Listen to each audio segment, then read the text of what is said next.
Hi, I'm Dr. Raj Sundar, a family physician and a community organizer.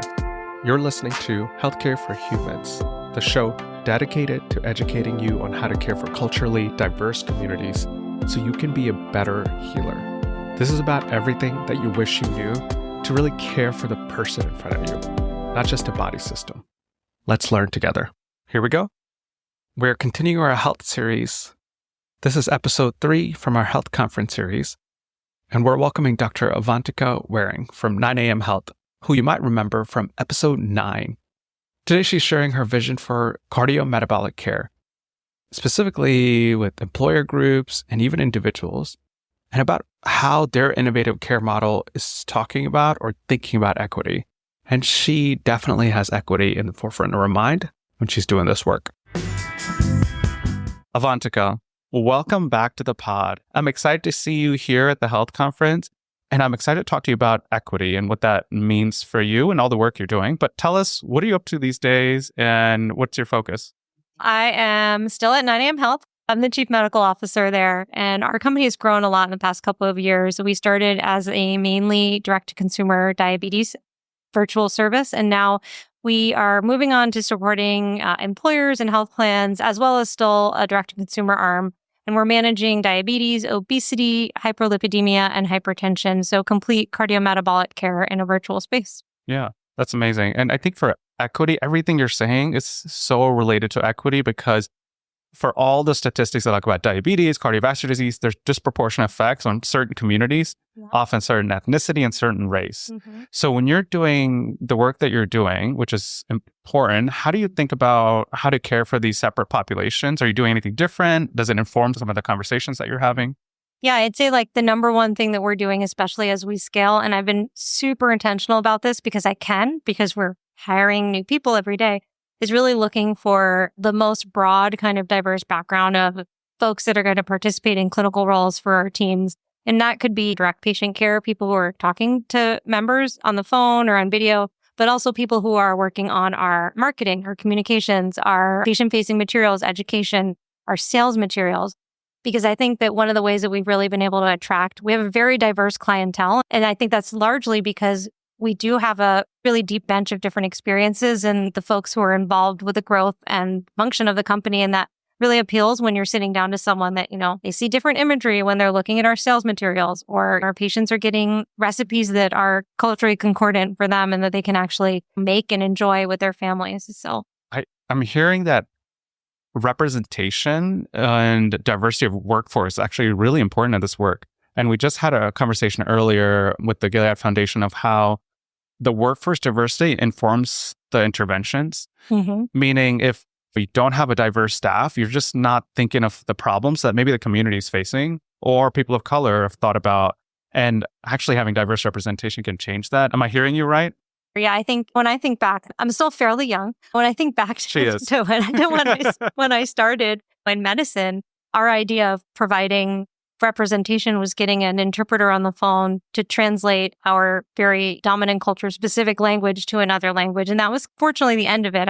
But especially in this space of metabolic health, there are so many things that are related to epigenetics, environment, diet, whether you're physically active in different ways and what that means. And because the conditions that we treat are not just something that you get treated for once and then it goes away, generally does have to be maintained over your life, whether it's with a medication or with another kind of intervention. If we can't make that something that can translate to a self-management for a patient, like something they can go home and want to do themselves for the next 50, 60, 70 years of their life, then it's just not going to work. You've just done a quick fix and then it's gone. Yeah. So complicated cardiometabolic disease, and starting where people are at is so important because, as you noted, I think epigenetics, there's evidence to show stress and trauma that can all affect your body size. And then you're fighting with these structural factors of health, which are so large when you're talking to people. And people just feel shamed over and over when you keep blaming them of, oh, why don't you just exercise more and eat better? Yeah. How do you make sure the conversations that you're having really centering the importance of health, but also meeting people where they're at and not blaming and shaming them for not doing a better job? I think first off, I have to say that we don't always get it right. Sometimes even I don't do a ton of direct patient care, but I'll help somebody craft a message. And sometimes the person receiving the message does not receive it with the intention that I wanted for them. And I take that as this isn't something that we should feel bad about personally. It's something that we should use an experience to learn, like, how can we say this better next time? But when people come to a company like ours and they're seeking intensive lifestyle change or medical weight management, it's not their first rodeo. They've tried things before. And it's like honoring the work they've already put in, honoring the challenges that they've faced, even if it's like the challenges that made it so that they haven't actually been able to try anything, is really helpful. Having empathy for that, I think, is very important. But then also looping it back to, you don't want to make it sound like you've already done everything. We honor that. So let's just throw in the towel. So it's okay. You've tried all these things, but what worked for you? Let's focus on the thing that worked for you and let's build on that. So I think that in general, the community is coming along. Like I'm seeing in conversations with a lot of our partners, the employers who are partnering with us or the health plans, they also want to be cognizant of this because weight is super personal. Diabetes and what you eat is very personal. They themselves have tried and failed at losing weight. So it is an interesting, very normalizing experience and humbling, right? Because then you're like, okay, now I have to figure out how to administer care for this condition for thousands or millions of people. And I have to take what I've learned as a physician, what I know from the science, and the people who are buying the solution also have to think about their personal history, their personal traumas. So it's just a very complicated space.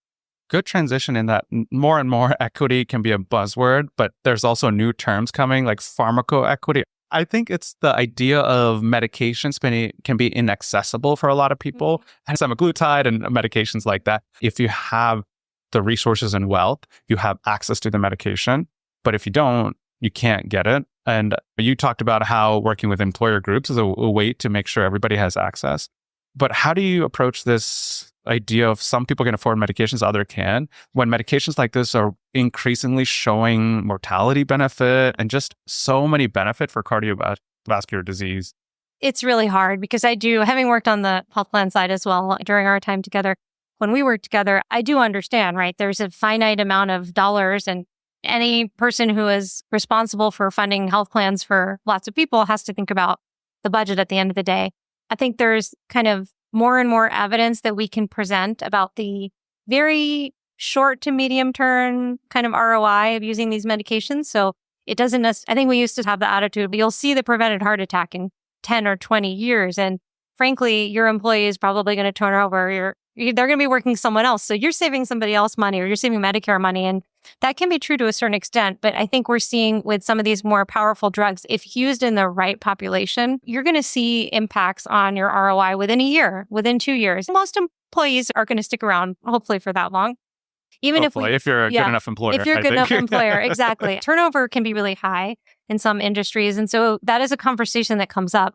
But I think just thinking on the equity piece, it's like, when you have something that's available to someone through their health insurance that they get through their work, and whether that job is something like driving a truck or working in a manufacturing plant or sitting at a desk doing what we do all day, which is typing or whatever, you're really allowing the prescriber, the physician, the clinician who's making the decision on who gets the treatment, make a clinically appropriate and clinically driven decision, as opposed to a patient or an individual person making a financial decision on like how much resources do they have extra at the end of the month that they can go and buy themselves semaglutide or tirzepatide or whatever it may be. So you are actually improving the equity of access to healthcare in that way. And so that's something that I like to really drive home in these conversations, because I think a lot of companies we're all about equity. We want it to be equitable. We actually give people access to something that they should have access to, but they don't. Yeah, I think that's all true. And another piece of it that has come up is how we can become over-reliant on medications, and you don't do justice to the other important discussions that you mentioned about food, access to culturally relevant food, and then some of the real-life struggles of structural inequities. It doesn't abdicate our responsibility to just say, hey, here's a medication, and we'll fix all that. Let's not worry about the others, because this is ultimately what's going to work. How do you make sure both those conversations are happening? Really hard one. I know. Yeah, there's definitely conversations that we have regularly about like the affordability of food, the affordability of fresh food. One of the things we've done at 9 a.m. is actually partner with a meal planning service that it's basically guides people through series choices that they can make about the foods they don't like, their cultural preferences, their disease states, and their budget. And it will essentially generate meal plans for them for the whole week. And then they can use that to go buy the groceries. But at the end of the day, they still have to be able to buy the groceries. And we've specifically picked a solution that is focused on a lean budget. It can be from anywhere, but at the end of the day, it's still likely more expensive than a lot of the junk that is available very cheaply for people and is a big part of the problem. But I think that's where probably political action is it's going to be more useful than me waxing poetic about these issues. But you're right, because there's an underlying layer that we're not addressing. Although, I will say one more thing. I know I probably need to move on. But one of the things that I have really encouraged our teams to do is when we're working with patients who have families is really turn the weight loss intervention, the health part, the eating and the activity into a family activity and creating things that work for the whole family, including the children. Because if we can at least get that message along early, while I'm not changing the economic structure of capitalism, I'm not making free food available to all, I'm at least teaching that sort of health literacy and food literacy to not just the person who I'm paid to do, but also their entire kind of family structure. Yeah, I think that was all important. Any other aspects of equity that you feel has become really relevant in the conversations that you're having that we haven't mentioned? Actually, so we have a lot of conversations about criteria for medications, right? Because I'm working in a space where medications are expensive. And so we have to have rules about who qualifies for what. I am becoming increasingly concerned about how those criteria are defined and what it means to meet the criteria.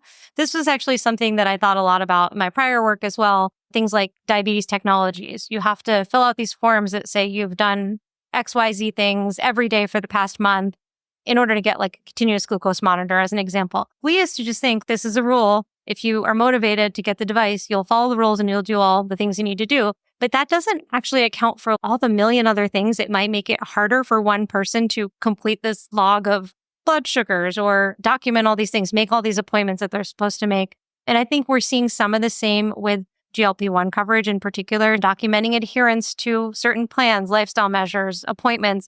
We don't want to be paying for these drugs if you're not really fully invested in it.